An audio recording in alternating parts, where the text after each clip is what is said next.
Ryota was a man who commanded fear, respect, and empires with a single nod of his head. As a formidable boss within the Japanese Mafia, his days were dictated by harsh loyalties, unyielding authority, and a fortress of emotional walls that had kept him safely isolated from the rest of humanity for decades. Yet, as the calendar turned toward New Year's Eve, the crushing weight of that very isolation settled upon his broad shoulders like an avalanche of snow. The city around him was alive with electric anticipation. Fireworks were already beginning to paint the distant, freezing skyline in brilliant strokes of gold and crimson, while the sidewalks were flooded with couples holding hands, families bundled in thick winter coats, and friends laughing into the crisp night air. Ryota walked through these crowded streets as a ghost trapped within a remarkably expensive tailored suit. He had wealth that could buy entire city blocks, influence that could bend the will of politicians, and soldiers who would lay down their lives for him without a second thought, but tonight, he did not have a single genuine friend to call. That was the poignant reality Ryota faced as he watched the joyful world spin rapidly around him, utterly indifferent to his monumental existence. He possessed everything a man could possibly acquire in the material realm, yet he lacked the one intangible, fragile thing that makes the human experience actually worth enduring: genuine connection. The cold wind bit at his face, but the chill in his chest was far more piercing. He was a king without a home, wandering the festive streets with an empty heart, desperately craving just a fleeting moment of ordinary, unassuming warmth to remind him that he was still, beneath all the scars and the terrifying reputation, merely a human being. Seeking a temporary refuge from the suffocating loneliness of the icy streets, Ryota found himself standing outside the polished oak doors of the city's most exclusive fine dining establishment. Through the frosted glass windows, he could see a sanctuary of golden chandelier light, hear the faint, melodic strains of a live jazz band, and witness the beautiful symphony of clinking crystal glasses and unrestrained laughter. He pushed open the heavy doors, stepping into the enveloping warmth of the foyer, the rich scent of roasted meats and expensive perfumes washing over him. He approached the polished mahogany host stand, towering over the sharply dressed maitre d', an intimidating presence even when he was completely silent. The host looked up, his professional smile faltering for just a fraction of a second as his eyes took in the subtle, dangerous aura of the man standing before him, the faint tattoos peeking from beneath his collar, and the hardened, unreadable expression on his weathered face. Ryota simply asked for a table for one, his voice a low, gravelly rumble that usually commanded immediate obedience. The maitre d' swallowed hard, his eyes darting nervously around the bustling dining room, before offering a bow of polite regret.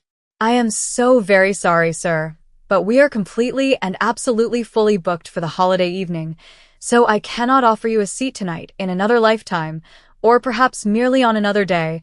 Ryota might have allowed his notorious temper to flare, utilizing his vast intimidation to force a table to materialize out of thin air. He was a man who never accepted defeat, who bent the world to his iron will. But tonight, a profound weariness had seeped deep into his bones. The sheer exhaustion of constantly fighting, of always being the terrifying force in the room, paralyzed his usual instincts. He simply offered a slow, heavy nod, accepting the quiet humiliation and the undeniable truth that all his dark power was utterly useless in the face of genuine, joyful human congregation. As he stood near the entrance, hesitating to turn back out into the bitter cold, he looked across the sea of happy patrons. They were completely absorbed in their own radiant bubbles of happiness, blind to the shadowy phantom lingering at the doorway. He felt an overwhelming urge to just disappear, to fade into the wallpaper, a wealthy, powerful man reduced to a forgotten bystander on the most celebrated night of the year. Tucked away in a cozy, dimly lit corner of that exact same bustling dining room, an entirely different kind of story was unfolding. Sitting across from each other were 27-year-old Chloe and her vibrant 8-year-old daughter Lily. Chloe was a vision of elegant, quiet strength, wearing a stunning emerald green dress that she had meticulously saved up for months just to wear on this special occasion. As a hard-working single mother, Her life was a continuous, exhausting cycle of long shifts, budget calculations, and sacrifices, but tonight was meant to be a magical exception. She wanted to give her daughter a taste of luxury, a memory of sparkling lights and gourmet food to ring in the new year with abundant hope. Lily was a radiant burst of innocent joy, sitting happily in a light pink dress that made her look like a delicate spring blossom against the dark, moody aesthetics of the fine dining restaurant. While the rest of the wealthy patrons were obsessed with their expensive wines and exclusive status, Lily was captivated by the sheer, unfiltered magic of the environment. Her bright, observant eyes danced around the room, taking in the towering floral arrangements, the waiters gliding effortlessly with silver trays, and the myriad of fascinating faces. Children possess a profound, unclouded vision that adults unfortunately lose over time. They do not see social hierarchies, bank accounts, or intimidating reputations. They simply see people. And as Lily's joyful gaze swept toward the front entrance, she did not see a feared Japanese mafia boss standing in the shadows. She saw a lonely man in a very nice coat, looking incredibly sad as he watched everyone else have fun. Have you ever noticed how a child can instantly spot the one broken heart in a room full of smiles? Lily tilted her head, her innocent curiosity piqued by the striking contrast between the man's massive, imposing frame and the deeply sorrowful, vulnerable expression etched into his eyes. While the adults in the room actively avoided making eye contact with the terrifying stranger at the door, Lily felt a sudden, overwhelmingly pure instinct to bridge the gap, her untainted heart recognizing a fellow human being who simply needed a friend on a night meant for togetherness. Without a single moment of hesitation, governed entirely by the pure, uninhibited kindness that only a child can possess, Lily decided to take matters into her own tiny hands. Pushing her chair back slightly, the 8-year-old girl in the light pink dress stood up confidently on the velvet seat, elevating herself above the sea of white tablecloths and crystal centerpieces. She raised her little hand high into the air, the chandelier light catching the joyful, enthusiastic motion as she began to wave frantically at the intimidating man lingering by the door. A wide, gap-toothed smile stretched across her radiant face, cutting through the sophisticated, muted atmosphere of the high-end establishment like a brilliant ray of unexpected sunshine. Over by the host's stand, Ryota caught the sudden movement out of the corner of his eye. He turned his heavy gaze toward the corner table, his dark eyes widening in genuine, profound shock. Assuming there was absolutely no way this innocent, glowing child was gesturing at him, a feared underworld boss, he slowly turned his head to look behind him, scanning the empty foyer for the true recipient of her joyous greeting. Seeing no one, he slowly turned back, raising a thick, heavily scarred finger to point uncertainly at his own chest. Lily nodded vigorously, her dark curls bouncing as her smile grew even wider, and she waved again, entirely undeterred by his fearsome appearance. At that moment, Chloe realized her daughter was standing on the expensive furniture. She reached out gently, her voice a soft, melodic correction. "Lily, sweetie, please sit down before you fall." As Chloe guided her daughter back into her seat, she followed the trajectory of Lily's bright gaze and finally saw the man standing at the entrance. A brief flash of maternal caution washed over her as she took in his sheer size, the hardened lines of his face, and the unmistakable aura of danger that clung to him. But then, she looked deeper. Beneath the intimidating exterior, she saw the undeniable gratitude, the raw vulnerability, and the heartbreaking loneliness that had flooded his eyes the moment her daughter waved. Instead of pulling Lily away in fear, Chloe made a radical, beautiful choice. She chose to embrace her daughter's boundless empathy, deciding that tonight, no one deserved to be left standing in the cold, no matter who they appeared to be. Chloe caught Ryota's bewildered, hesitant gaze across the crowded room and offered him a warm, reassuring smile that completely transformed her elegant features. With a gentle, welcoming gesture of her hand, she silently invited the solitary giant to cross the room and join their little table. Ryota stood completely paralyzed for a long, breathless moment, his heart hammering against his ribs in a way it never did during intense negotiations or dangerous confrontations. The sheer, unadulterated kindness of the gesture was so foreign to his deeply entrenched world of violence and transactional relationships that he almost did not know how to process it. Taking a deep, shaky breath, he slowly navigated his massive frame through the labyrinth of tightly packed tables, intensely aware of the vast contrast between his dark, imposing presence and the delicate elegance of the mother and daughter waiting for him. When he finally reached their corner, he hovered awkwardly, his hands shoved deep into his coat pockets, looking entirely out of place. "Are you quite sure?" he asked, his deep, gravelly voice laced with genuine hesitation and a profound fear of ruining their night. "I do not wish to intrude upon your beautiful evening." Chloe looked up at him, her eyes reflecting an ocean of unassuming wisdom and quiet grace. "Nobody should have to ring in the new year entirely by themselves," she replied softly, her voice carrying an undeniable, comforting warmth.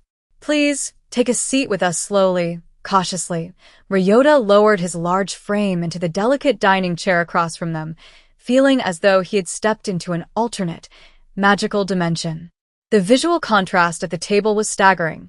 The hardened, heavily scarred Japanese mafia boss sitting in quiet reverence across from the radiant African-American single mother in her stunning emerald green dress and her vibrant daughter in pink. Lily leaned forward immediately, her bright eyes wide with innocent fascination as she stared at the faint scars visible on his hands and jaw. "Are you a real superhero?" Lily asked, her tone entirely serious and filled with awe. "You look like you fight bad guys." A sudden, uncharacteristic sound rumbled deep within Ryota's chest, bubbling up until it transformed into a genuine, gentle chuckle that melted away years of hardened ice. "No, little one," he replied softly, a small, deeply emotional smile finally breaking across his weathered face. "I am no superhero, but I am incredibly honored to meet you both." As the evening progressed, the initial awkwardness hovering over their small table began to dissolve, replaced by an unexpectedly comfortable rhythm. Ryota, a man who usually commanded silent, terrified rooms, found himself quietly captivated by the mundane, beautiful details of ordinary life unfolding before him. Lily, completely unimpressed by the intimidating aura that usually preceded him, eagerly narrated her entire day, detailing her adventures at the local park and her deep, abiding love for strawberry ice cream. "Have you ever noticed how the most powerful walls we build around our hearts can be effortlessly dismantled by the innocent chatter of a child?" Ryota certainly did. He sat there in his impeccably tailored suit, meticulously slicing a small piece of artisanal bread, listening with the intense focus he usually reserved for high-stakes syndicate meetings. Chloe watched this magnificent, terrifying giant of a man listen to her daughter with such profound reverence, her elegant green dress catching the soft chandelier light as she offered him a gentle, appreciative smile. "She has quite the imagination, does she not?" Chloe remarked softly, her voice carrying a soothing cadence that made Ryota's perpetually tense shoulders drop an inch. "It is a beautiful gift," he replied, his gravelly voice incredibly gentle, one that the world often tries to take away far too soon. A waiter approached their table to pour water, his hand visibly trembling as he recognized the notorious underworld figure sitting across from a young mother and child, creating a moment of gentle, situational humor as Ryota politely thanked the terrified man with a completely serene expression. The juxtaposition was striking, a poetic clash of two entirely different universes sharing a fleeting orbit in a crowded fine dining restaurant. Ryota realized that in all his years of accumulating immense wealth and feared authority, he had never truly experienced this level of authentic, unscripted joy. The simple act of passing the salt, the shared laughter over a misplaced fork, the genuine warmth radiating from Chloe and Lily, these were the true treasures of existence that his mountains of dirty money could never possibly buy. The clinking of crystal glasses and the distant melody of the live jazz band provided a perfect soundtrack to his internal awakening. He looked at his own hands, marked by years of brutal survival, and then at Lily's tiny, unblemished fingers playfully drawing invisible shapes on the pristine white tablecloth. It was a staggering reminder of his lost innocence. He had spent his entire adult life building a fortress of fear, believing it was the only way to protect himself from a harsh world. Yet, sitting here in this warm, golden light, he felt a strange, unfamiliar sensation blooming in his chest. It was peace. For the first time in decades, he was not the boss, he was not a target, and he was not a monster. He was simply a man sharing a beautiful meal. If you are watching this and realizing how desperately we all crave to just be seen as human, perhaps you understand the profound relief washing over him. He took a sip of his water, letting the cool liquid ground him in the present reality. He did not want this dinner to end. He wanted to bask in this borrowed warmth, to absorb the gentle wisdom of a mother who worked tirelessly for her child, and to remember what it felt like to be part of the human race again. The plates were eventually cleared away, leaving a comfortable, lingering warmth between the three unlikely companions as the restaurant buzzed with rising anticipation. Chloe rested her delicate hands on the table, her dark eyes studying Ryota with a quiet, unassuming wisdom that seemed to see right through his formidable exterior. She could sense the deep, echoing chambers of isolation within him, recognizing the universal language of loneliness that transcends all boundaries of wealth, status, and background. "You carry a very heavy silence with you," Chloe observed quietly, her words not an accusation, but a gentle offering of pure empathy. Ryota looked down, the polished silver of his expensive watch catching the light, a stark symbol of the time he had lost entirely to the shadows. "I have built a life that requires a great deal of quiet," he admitted, his voice a low, rumbling confession. "But tonight, I realize the silence has simply become a cage. Have you ever confessed your deepest fear to a total stranger simply because they were the first person to truly ask how you were doing?" Chloe nodded slowly, offering a small, comforting smile that radiated immense strength. "Sometimes, we spend so much time building walls to keep the bad out, we forget to build a door to let the good in," she whispered gently, her words carrying the profound emotional weight of her own struggles as a hard-working single mother. Lily, sensing the slight shift into a more serious atmosphere, reached her tiny hand across the table and placed it directly over Ryota's massive, heavily scarred knuckles. The physical contact, so innocent and purely intentioned, sent a jolt of pure electricity straight to his dormant heart. He stared at that tiny hand resting atop his own, profoundly moved by the implicit trust it represented. In his dangerous world, a touch was always a precursor to violence or manipulation, but this was an act of pure, unadulterated grace. His eyes began to water, the blurred lights of the restaurant transforming into a brilliant, watery kaleidoscope. He did not pull away. Instead, he carefully turned his hand over, gently holding her tiny fingers in his massive palm, a deeply symbolic gesture of a powerful, isolated man finally accepting the fragile, beautiful gift of human connection. The sheer magnitude of this small gesture was overwhelming to his weary soul. For years, Ryota had convinced himself that he was entirely unworthy of such innocent warmth, that the darkness of his past had permanently disqualified him from the simple joys of life. Yet, here was this vibrant 8-year-old girl in a pink dress, effortlessly dismantling his lifelong convictions with a single, gentle touch. He looked from Lily to Chloe, feeling an immense, crushing wave of gratitude for this unassuming mother who had nurtured such a beautiful, loving spirit. She had less money in her bank account than he carried in his front pocket, yet she possessed a richness of soul that made him feel entirely impoverished by comparison. This table, tucked away in the corner of a crowded room, had become a sacred sanctuary, a quiet rebellion against the cold, indifferent world outside. It proved that sometimes the universe aligns perfectly to give us exactly what we need, precisely when we have given up all hope of ever finding it. A sudden, collective cheer erupted from the center of the dining room, pulling Ryota from his deep emotional reverie as the live jazz band transitioned into an upbeat, rhythmic tempo.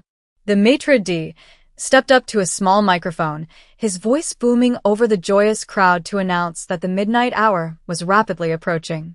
The air in the restaurant grew thick with electric excitement, the infectious energy of hundreds of hopeful souls preparing to turn the page on a chapter of their lives. If you have ever felt that incredible rush of collective anticipation, and if you find yourself deeply moved by the power of these quiet human connections, take a moment to hit that like button and join our growing community of heartfelt storytellers so we can continue sharing these beautiful journeys together.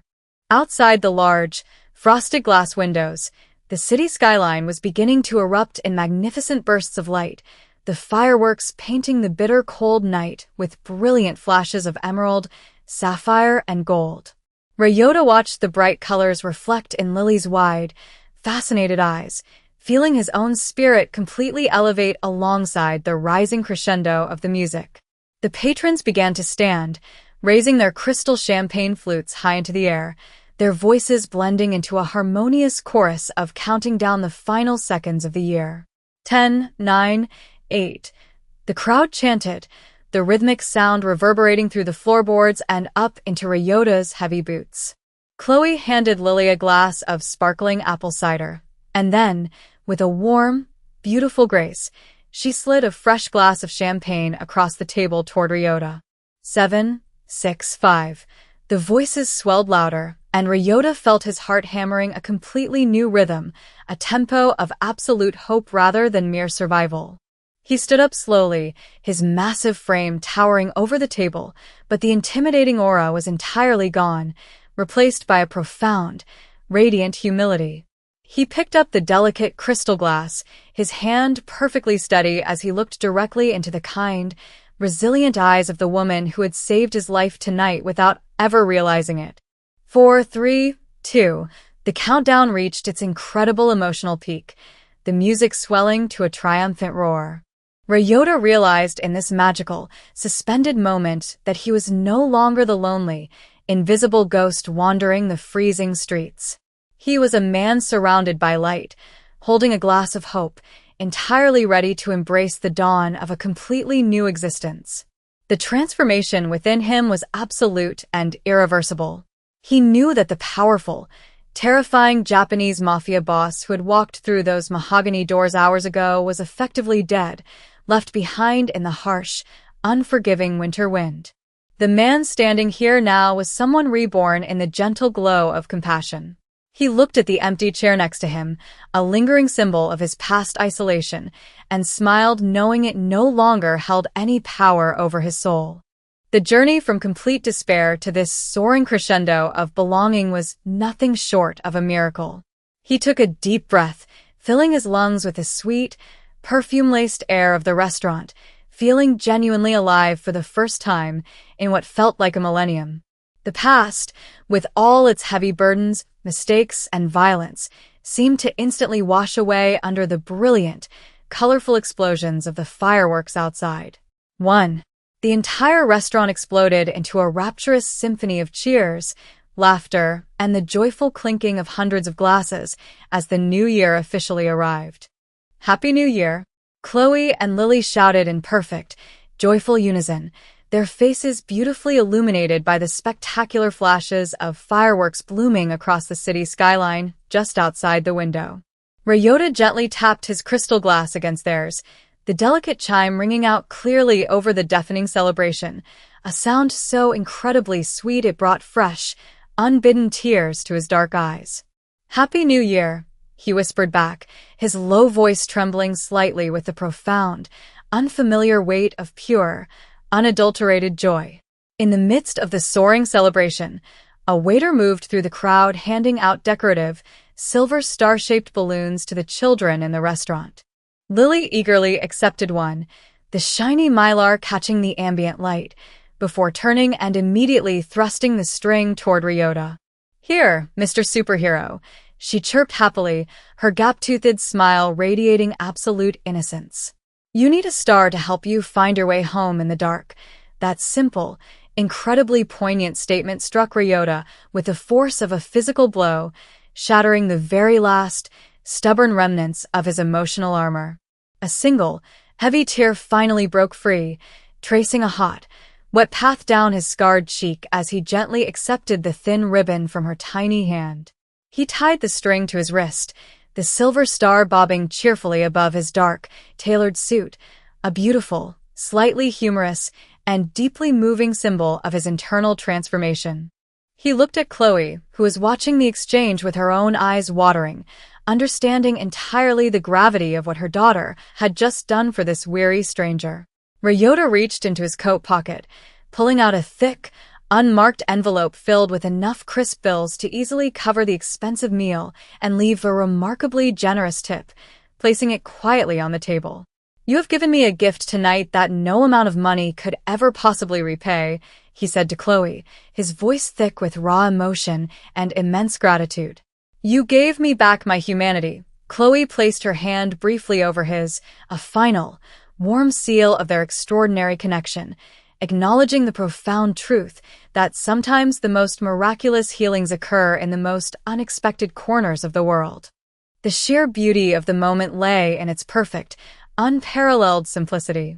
There were no grand declarations, no demands for future favors, just three incredibly different souls sharing a singular, transformative orbit in time.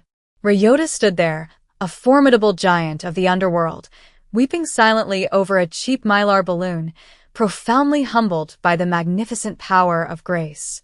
He realized that true strength did not lie in the ability to instill fear, but in the courage to remain completely open to love, even when the world had taught you to expect only betrayal. The loud, celebratory music continued to play, but for Ryota, the only sound that truly mattered was the quiet, rhythmic beating of a heart that had finally thawed. He wiped his cheek with the back of his hand, completely unashamed of his vulnerability. The heavy, suffocating mantle of leadership that he usually wore had been completely stripped away, leaving only a deeply grateful man standing in its place. He knew that the challenges of his dangerous life would undoubtedly resume in the morning, but he also knew that he would face them as an entirely different person, anchored forever by the warm memory of this radiant mother and child. As the exhilarating rush of the midnight celebration slowly began to settle into a warm, comfortable hum, Ryota knew it was finally time for him to depart. He offered a remarkably deep, respectful bow to Chloe, a traditional gesture of profound honor that he usually reserved only for the highest echelons of society, acknowledging her as the true royalty in the room. He then crouched down slightly to look Lily directly in the eyes, his silver star balloon bobbing cheerfully above his head. "Thank you for seeing me," he told the little girl, his words carrying the absolute, unfiltered truth of a man whose soul had been completely resurrected. Walking back toward the mahogany front doors, Ryota felt physically lighter, as if a massive, invisible mountain had been permanently lifted from his broad shoulders. He stepped out into the freezing, bitter night air, but the brutal cold no longer seemed to pierce his skin. He carried a roaring, inextinguishable fire within his chest. The moral of this story is not merely about kindness. It is a profound testament to the extraordinary, life-altering power of visibility. Have you ever considered how many lives you could permanently change simply by choosing to look up from your own world and truly acknowledge the invisible people standing in the shadows? We move through our busy, chaotic lives building fortresses of wealth, status, and self-preservation, forgetting that the most potent medicine for the human condition is simply an open invitation to share a table. A single, unhesitating wave from an innocent child shattered decades of hardened isolation, proving that no soul is ever truly beyond the reach of genuine redemption. As Ryota disappeared down the bustling, snow-covered street, the silver star balloon bouncing softly above his dark silhouette, he was no longer a feared Japanese mafia boss wandering a lonely world. He was a deeply human being, connected to the beautifully messy fabric of life, walking confidently toward a hopeful dawn, forever changed by a little girl in a pink dress who simply decided to say hello. Remember this the next time you see someone standing alone in a crowded room. Your smile might just be the exact miracle they have been praying for. The universe is constantly offering us these brief, incredible windows of opportunity to bridge the vast canyons that separate us from one another. We can either choose to look away, comfortable in our own insulated bubbles, or we can choose to be like brave, vibrant Lily, standing on a chair and waving frantically at the darkness until it inevitably turns into light. It takes absolute courage to extend your hand to a stranger, especially one who carries the heavy, intimidating markers of a difficult past. Yet, as Chloe beautifully demonstrated, that courageous grace is precisely what slowly knits our fractured world back together. If you take away anything from Ryota's unforgettable New Year's Eve, let it be the steadfast belief that no matter how isolated you feel, or how thick the walls around your heart have become, the capacity for profound connection never truly dies. It simply slumbers, waiting patiently for the right moment, the right smile, or the right little silver balloon to guide it safely back home. So step out into your own life with your eyes wide open, ready to offer your own light to the shadows, because you never know who is standing out in the cold, desperately waiting for a simple invitation to finally come inside.